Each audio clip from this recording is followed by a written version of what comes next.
saja belum menerima, apalagi memaafkan. Apakah doa atau keinginan saya terhalang karena hal tersebut, Pak Ustadz?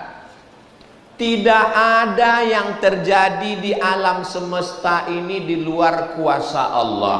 Semua sudah tertulis di Lauhil Mahfuz bahwa engkau terlahir, lalu kemudian diadopsi orang. Jangan marah kepada ayah ibu kandungmu, biarlah itu urusan mereka kepada Allah. Bersihkan hatimu. Ini ayah kandungmu, ini ibu kandungmu, kau lahir dari rahimnya. Ini ibu angkatmu, kau lahir dari hatinya. Yang ini lahir dari rahimnya, yang ini lahir dari hatinya. Saya punya ibu kandung, saya punya ibu angkat. Kedua-duanya saya kirim doa, kedua-duanya saya kirim Al-Fatihah. Kita urus yang masa akan datang, yang masa lalu kita lupakan. Jangan menyimpan dendam, jangan menyimpan marah, jangan menyimpan sakit hati.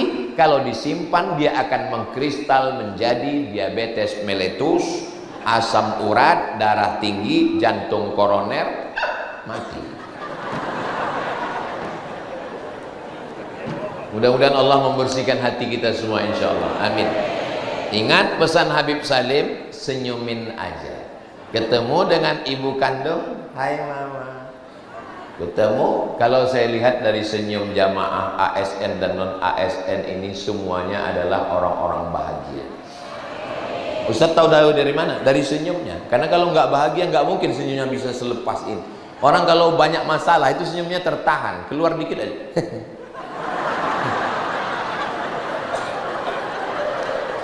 Kalau mau melihat orang itu dari senyumnya. Saya husnuzon bahwa saudara-saudara saya ini orangnya bahagia semua. Kurang bahagia, amalkan pesan Habib Salim, lihat ke langit, senyum. Apakah saya salah mencurigai suami ketika berada di luar rumah karena suami punya usaha buah-buah dan pelanggannya paling banyak wanita? Dan suami ini sudah bersumpah tapi hati ini tetap tak menerima. Itu namanya cemburu buta. Pasang CCTV, tulis di situ, pedagang buah ini sudah beristri, di bawah pengawasan.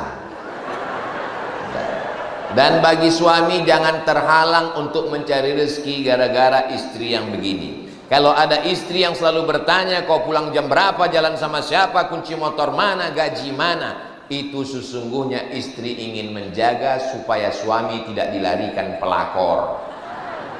Betul? Ibu tetap jaga, itu namanya security syariah.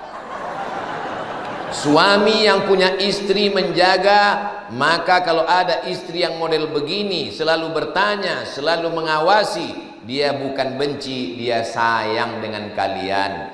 Istri yang model begini jangan dikubur sebelum mati. Kami semua mendoakan bersama Habib dan ulama supaya keluarganya sakinah mawaddah warahmah. Karena kalau terus dalam cemburu buta itu hanya akan merusak hati dan perasaan. Saya bilang sama ustazah, saya pergi hari Kamis, Jumat, Sabtu, Ahad, Senin baru di rumah. Saya di rumah hari Selasa, Rabu, Kamis. Dan di pengajian itu paling banyak ibu-ibu. Saya naik pesawat ada pramugari, banyak orang minta foto, tapi jangan kau pedulikan karena hatiku hanya ada kamu sayang.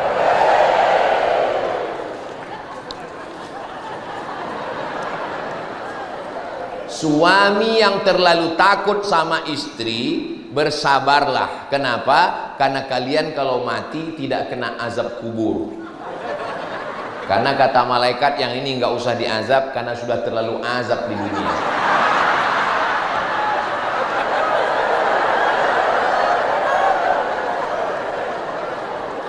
Apa hukumnya mendapat jabatan karena kedekatan dengan penguasa? Maka orang berkhianat, dia dituntut Allah di hadapan Allah Subhanahu wa ta'ala.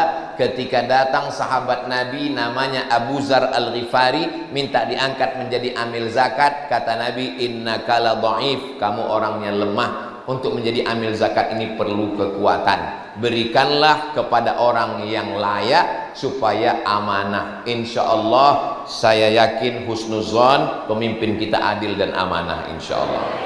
Bagaimana dengan orang yang membayar ar-rashi wal murtashi, orang yang menyogok dan yang disogok? La'ana Rasulullah sallallahu alaihi wasallam, dilaknat Allah dan dilaknat Rasulullah sallallahu alaihi wasallam. Maka Ustadz menyampaikan dalam rangka amar ma'ruf nahi munkar.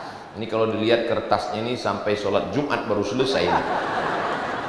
Saya pemuda usia 23 tahun, saya tahu kelihatan dari tulisannya.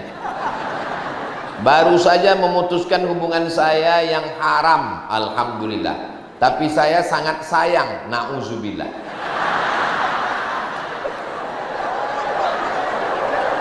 Dan belum bisa move on, insya Allah.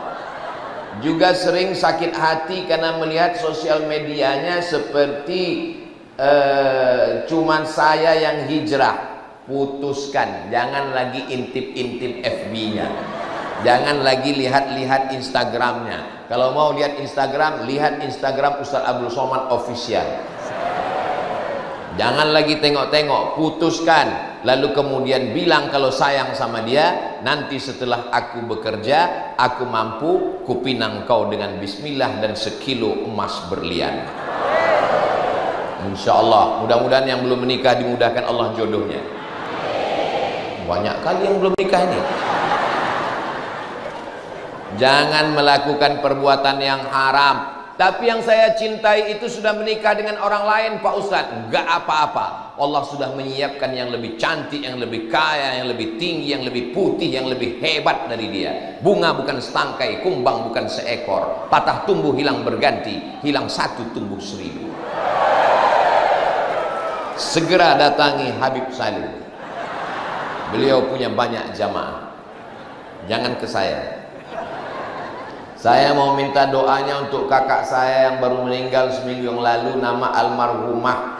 Kalau laki-laki almarhum Taufik. Nanti di akhir majelis kita doakan semua. Ini acara kita masih panjang, nanti ditutup dengan doa di akhir. Untuk yang sakit, untuk yang meninggal, semua kita doakan insya Allah. Kita nanti ada penggalangan dana, tapi namanya lelang. Namanya aja lelang. Sebetulnya akadnya adalah wakaf, tapi dikasih hadiah. Misalnya ibu bapak berwakaf, dikasih baju kaos, ada tulisannya UAS. Tulisannya gimana? Ya kayak gini,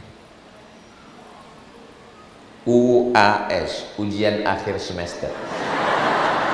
Nanti dikasih baju kaos ke depan, dia berwakaf. Duitnya 100% untuk pembangunan pesantren Nurul Ilmi. Nurul Ilmi, Nurul Iman. 100% untuk pesantren Nurul Iman di Gorontalo, yang insya Allah akan menjadi amal jariah sampai hari kiamat insya Allah. Bajunya mirip tapi bukan yang ini.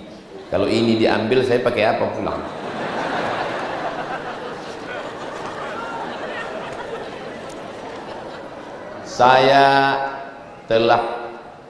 Saya dituduh berbuat santet. Apa yang harus saya lakukan untuk membuktikan perbuatan yang tidak saya lakukan? Lapor ke Pak Wakapolres. Yang nuduh ini kena pasal penistaan nama baik, pencemaran nama baik. Siapa yang kena fitnah-fitnah segera lapor, mumpung kita masih dekat. Nanti payah kalau di kantor. Bagaimana jika saya bersumpah menjunjung Al-Quran? Apakah hal tersebut dibenarkan dalam Islam? Orang sekarang nggak percaya sumpah, dia lebih percaya polisi. Kalau kita sumpah, nanti dia akan ngomong berkelit begini begitu begono. Lapor ke polisi, nanti akan di BAP, yang memfitnah akan kena pasal, kena di pengadilan selesai. Al-Hakim yarfa'ul khilaf, pemerintah yang mengangkat khilaf. Nah, jadi ibu kalau ada diejek orang, dinista orang, jangan segan-segan, lapor segera. Siap lapor? Waspada.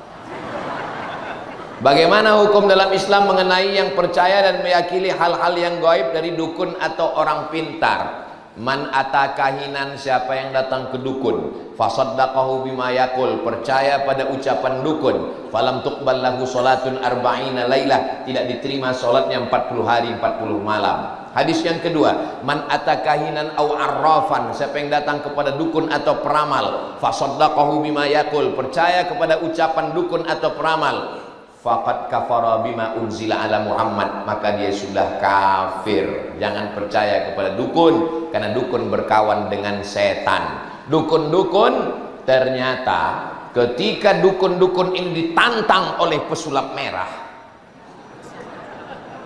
mereka tidak menyantet ikut beritanya. Mereka tidak menyantet, mereka lapor ke polisi juga. Oleh sebab itu maka mereka ini mesti diajak bertaubat. Pada masa Umar bin Khattab diadakan razia. Satu hari pernah dipancung 3 dukun, pancung kepalanya. Setuju dukun dipancung? Takut kelihatannya kena santet. Zaman Renaissance, abad keemasan, bangkitnya Eropa, semua dukun-dukun ditangkap, dibakar, dibunuh untuk menyelamatkan Eropa dari khurafat, takhayul, dan macam-macam kesesatan. Jadi insya Allah Islam ini dibersihkan dengan akidah tauhid yang benar. Wujud qidam baqa mukhalafatu lil hawadisi qiyamuhu binafsihi wahdaniyah qudrat iradat sama basor kalam, ilmu hayat sama basor kalam. Bagaimana tindakan saya menyikapi suami yang tidak lagi memberikan nafkah batin kepada saya sudah lebih dari 4 tahun. Ada bapak pengadilan agama, ini enaknya acara, semua ada. Yang dituduh kena santet langsung lapor Pak Kapolres. Yang ada macam-macam di laut, ada langsung Bapak Lanal Angkatan Laut. Yang kebetulan ini tidak memberi. Dulu suaminya akad nikah, Bapak Kua disuruh membacakan. Jika baca sirat ta'liq, jika istri saya tinggalkan 6 bulan lamanya, tidak memberikan nafkah zahir dan batin, lalu dia datang ke pengadilan agama, lalu kemudian istri membayar iwat 10.000, lalu hakim menjatuhkan talak 1, maka jatuhlah talak 1 saya kepadanya. Apakah kakak-kakak ingat waktu suami membacakan sirat ta'liq itu? Inilah masalahnya.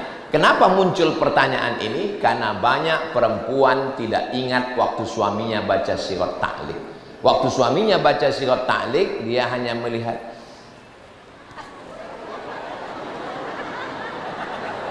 Makanya habis akad itu dengarkan baik-baik. Suami itu sebetulnya sedang mengikat dirinya. Jika istri saya tinggalkan 6 bulan lamanya, tidak memberikan nafkah zahir dan batin, atau menyakiti zahir dan perasaannya, lalu dia datang ke pengadilan agama dengan membayar iwat 10.000, maka hakim menjatuhkan talak 1, maka jatuhlah talak 1 saya kepadanya. Jadi istri tinggal datang ke pengadilan agama. Nanti pengadilan yang akan memutuskan dia jatuhnya talak berapa. Kalau pengadilan agama sudah menjatuhkan talak 1, karena suaminya nggak pulang-pulang, namanya Bang Toib.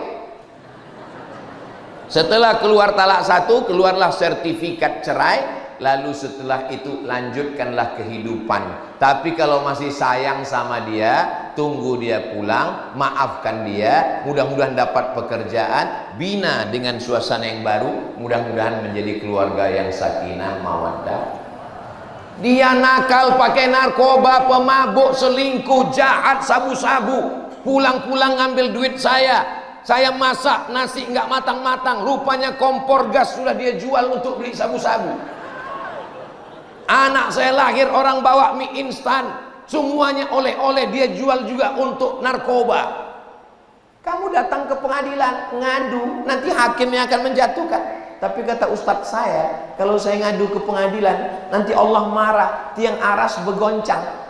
Kalau suamimu baik, soleh, lalu kau nuntut mobil, nuntut rumah mewah, nuntut uang banyak, karena dia tidak mampu lalu kau gugat, itu yang Allah marah, yang aras bergoncang. Tapi kalau suami jahat, pemabuk, pezina, selingkuh, narkoba, kau gugat ke pengadilan, jangankan tiang aras, tiang listrik pun nggak bergoncang. Jangan mau dianiaya laki-laki. Karena agama dan negara sudah membela kalian, saudariku perempuan. Sirat taklik itu adalah ijtihad ulama-ulama di Indonesia, Asia Tenggara untuk mengikat laki-laki supaya dia jangan sembarangan. Habis akad dia tinggal. Perempuan susah mau melanjutkan hidupnya, diikatlah dia dengan sirat taklik untuk menolong perempuan. Jelas? Itulah yang dapat saya sampaikan pada kesempatan ini. Menangkap puyuh di Bukit Selasih. Thank you dan terima kasih. Wassalamualaikum warahmatullahi wabarakatuh.